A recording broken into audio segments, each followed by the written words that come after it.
Sebentar lagi penggemar road trip bisa menapaki tol Trans Jawa dari barat hingga ke timur Pulau Jawa. Tol Trans Jawa ini rencananya akan membentang hingga Banyuwangi nantinya. Untuk saat ini, total bentangan tol Trans Jawa sudah mencapai 1065,5 km dari Merak, Banten sampai Probolinggo, Jawa Timur.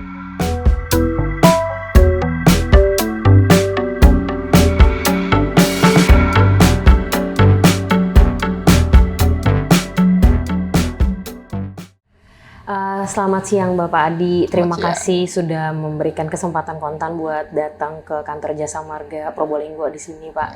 Yang bikin kami penasaran adalah sekarang kan pembangunan tol Probolinggo Banyuwangi kan lagi banyak diperbincangkan dan lagi dibangun juga ya Pak. Sejauh ini tuh bagaimana sih Pak progresnya? Oke. Jadi tol Probolinggo Banyuwangi itu kan bagian dari Trans Jawa yang paling timur, gitu ya. Sebetulnya trasa awalnya adalah sampai dengan Banyuwangi dengan panjang 172 km.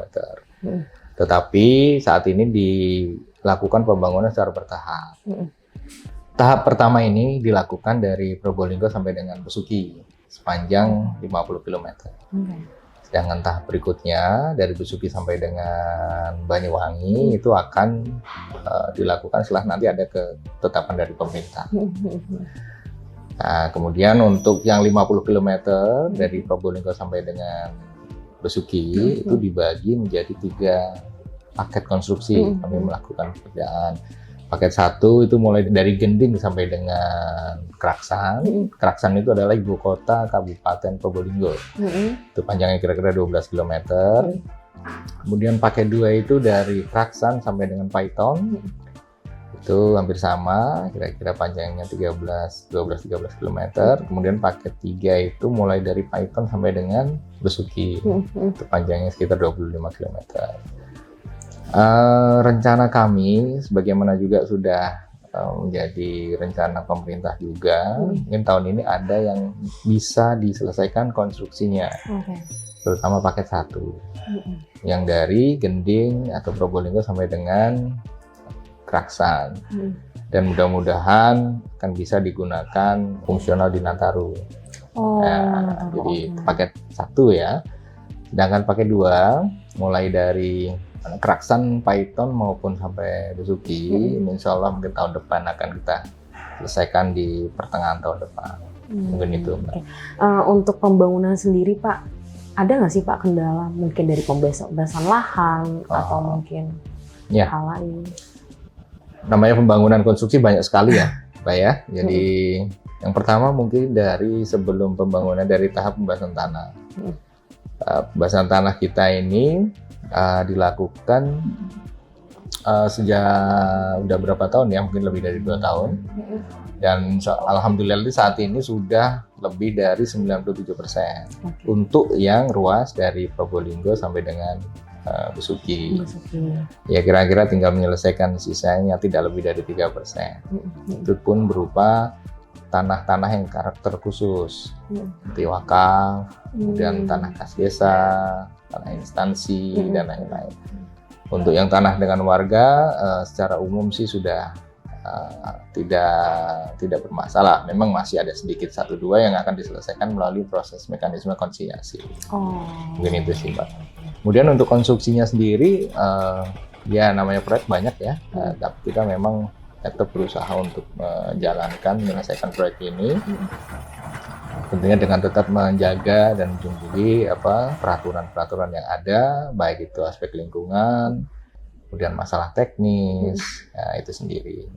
Mungkin itu sih Mbak. Kalau material Pak, material yang digunakan dalam pembangunan tol ini sendiri, ada nggak sih Pak unsur-unsur material hijau atau yang berkelanjutan yang digunakan?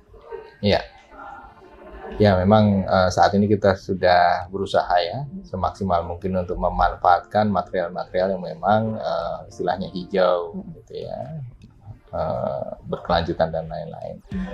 Yang pertama mungkin contohnya mulai dari desain. Ya, desain kita seminimal mungkin membuat suatu kerusakan gitu ya. memang di jalan tol itu harus alignment itu ya harus tertentu gitu, sehingga tetap harus melakukan namanya penggalian, kemudian penimbunan gitu ya, itu tidak bisa dipungkiri. Tetapi itu kita lakukan dengan meminimalkan dampak gitu ya, sebisa mungkin sedikit mengurangi kerusakan-kerusakan yang ada dari desain seperti itu.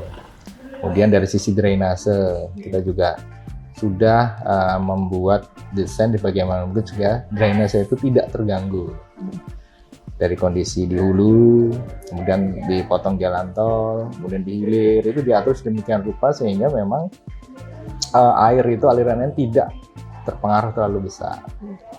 Mungkin seperti itu Mbak. Juga bagaimana kita mendesain supaya tidak terjadi banjir gitu ya, kapasitasnya kita pertimbangkan, salurannya kita perhitungkan gitu ya.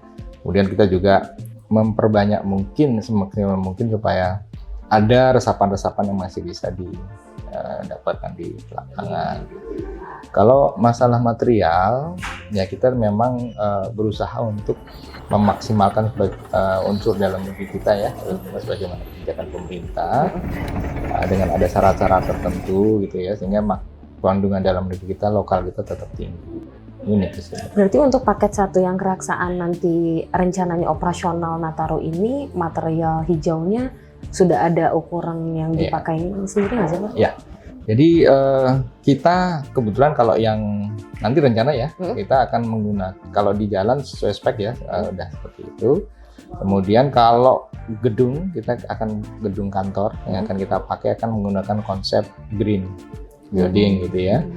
Green building ini kami akan mencoba membuat gedung kantor yang desainnya memanfaatkan semaksimal mungkin unsur alam, pencahayaan, sirkulasi udara, sehingga meminimalkan penggunaan daya listrik dan lain-lain.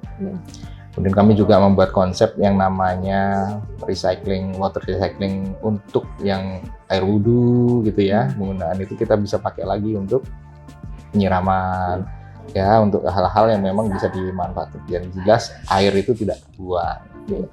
Kemudian kita juga membuat suatu resapan gitu ya, resapan sehingga air hujan itu masuk kembali, air tanah itu juga masuk ke tanah. Dan kami rencana tetap akan menggunakan sebagian sumber tenaga yang terbarukan dengan menggunakan matahari, solar, dan kemungkinan beberapa kita menggunakan semacam menggunakan angin. Jadi di Gending atau di Probolinggo ini ada namanya angin gending gitu ya, yang hampir bertiup beberapa bulan lah panjang dan intensitasnya cukup, dan kita akan sedikit manfaatkan untuk menambah menjadi sumber tenaga terbarukan di konsep building ini. Memang itu skopnya masih kecil ya Mbak ya, tapi kan kita akan memulai untuk itu. Berarti untuk energinya angin yang tadi sama solar panel itu ya Pak? Sebagian, karena kalau untuk kapasitas penuh tetap tidak bisa ya. Nah kalau bicara soal dampaknya sendiri Pak, dampak ke perekonomian dan lain-lain itu seperti apa? Iya, jalan tol itu kan bagian dari jalan ya, jaringan jalan. Sebagaimana kita tahu bahwa jalan itu memiliki fungsi untuk memperlancar mobilisasi barang, jasa manusia, sehingga memang otomatis akan menimbulkan, pertama melayani dulu kebutuhan gitu ya. Kedua, memicu munculnya titik-titik perekonomian baru, terutama jalan tol kita ya. Kita dengan tol dari Probolinggo sampai dengan Banyuwangi, nantinya mungkin sampai dengan Besuki terlebih dahulu, akan memangkas waktu tempuh, sehingga memang akan bisa melayani kebutuhan, pertama itu dulu ya, dari sekitar wilayah di sini. Kemudian yang kedua, dari konsep ini akan muncul pertumbuhan ekonomi. Sekarang kita lihat saja di sini ya Mbak, itu sudah muncul yang namanya perumahan-perumahan baru. Ya bermunculan banyak.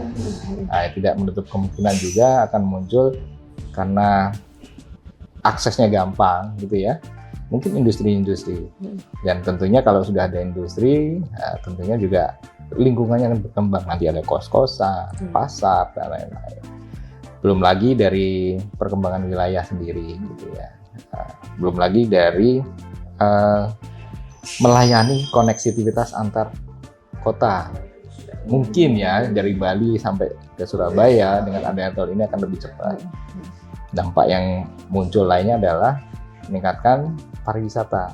Kita di sini punya Ijen, punya Bromo, Banyuwangi, ada di Banyuwangi luar biasa banyaknya ya.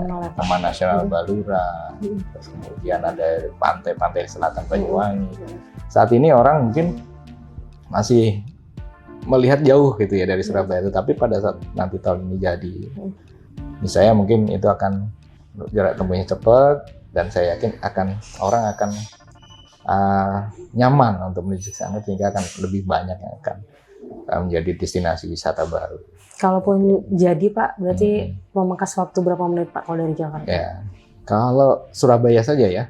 Surabaya. Kalau Surabaya dulu, kalau kami merupakan bagian daripada jaringan tol Surabaya Banyuwangi dulu, Surabaya sampai Banyuwangi, sampai dengan Probolinggo itu bisa 3 jam.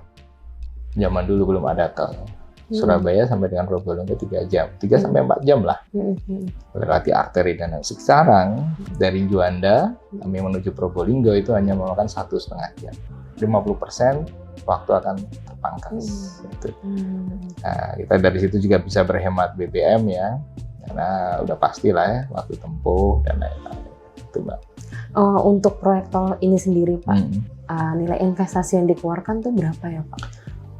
Kalau untuk dari Gending sampai dengan Besuki sepanjang 50 km, biaya konstruksinya sekitar 7,4 triliun. 7,4 triliun lah itu biaya konstruksi ya. Kalau investasinya mungkin kalau kami ditambah bunga, kan sumber pendanaannya kan kami dari perbankan ya. Ini perlu kami sampaikan juga bahwa sebetulnya tol ini adalah sumber pendananya murni dari ekuitas dari pemegang konsesi, dalam hal ini adalah Jasa Marga Probolinggo Banyuwangi. 30%-nya, 70%-nya adalah pendanaan dari perbankan. Jadi kami itu berhutang gitu ya. Di mana kami ada kewajiban-kewajiban untuk pengembalian hutang yang akan kami bayarkan dari masukan traffic yang masuk ke tol sepanjang masa konsesi plus bunganya. Ya kalau ditambah bunga tadi mungkin kami biaya investasi sekitar 10 triliun dari biaya konstruksinya 7,4. Itu udah ada perhitungan nggak Pak, estimasi Sudah. balik modalnya? Lama sekali. Namanya jalan tol di atas 15 tahun. 15 tahun. Di atas itu. Ya. Pak, kalau yang paket 1 udah ada range tarif tolnya? Kemarin Pak Menteri itu sesuai dengan namanya PPJT ya, Perjanjian Pengusahaan Jalan Tol kita, itu ada ancar-ancar per kilometernya 1.540 per kilometer. Ya itu tol kita. Ya tinggal ngalikan aja jaraknya. Pak, kalau dari pembangunan tol ini sendiri, apa yang ingin dikembangkan mungkin dari mungkin perekonomian masyarakat setempat? Apakah mungkin memang memasukkan unsur-unsur mereka ke dalam rest area mungkin yang nantinya, atau seperti apa? Ya, memang tidak menutup suatu kemungkinan ya, dan memang dalam mengangkat kearifan lokal, tol kita sebaiknya juga bermanfaat buat secara langsung maupun tidak langsung gitu ya pada lingkungan masyarakat sekitar. Kalau manfaat secara umumnya tadi sudah sampaikan ya, pengembangan wilayah dan lain-lain itu secara tidak langsung, yang jelas itu akan meningkatkan perekonomian dan tentu kesejahteraan wilayah itu ya. PAD-nya naik gitu ya, pendapatan daerahnya juga naik, dan nanti jangan lupa PBB tol kita ini lumayan berat ya, lumayan besar yang akan bisa kita sumbangkan untuk pemerintah daerah. Nah ini juga, kemudian kalau peran masyarakat jelas gitu ya, jadi kami berharap sih nanti berusaha untuk bisa mengoptimalkan gitu ya, membawa lah ciri-ciri daerah dalam tol kita, bisa jadi nanti melalui UMKM gitu ya, masuk ke dalam rest area kita melalui mekanisme dan pengelola tentunya gitu ya yang sudah ada seperti itu.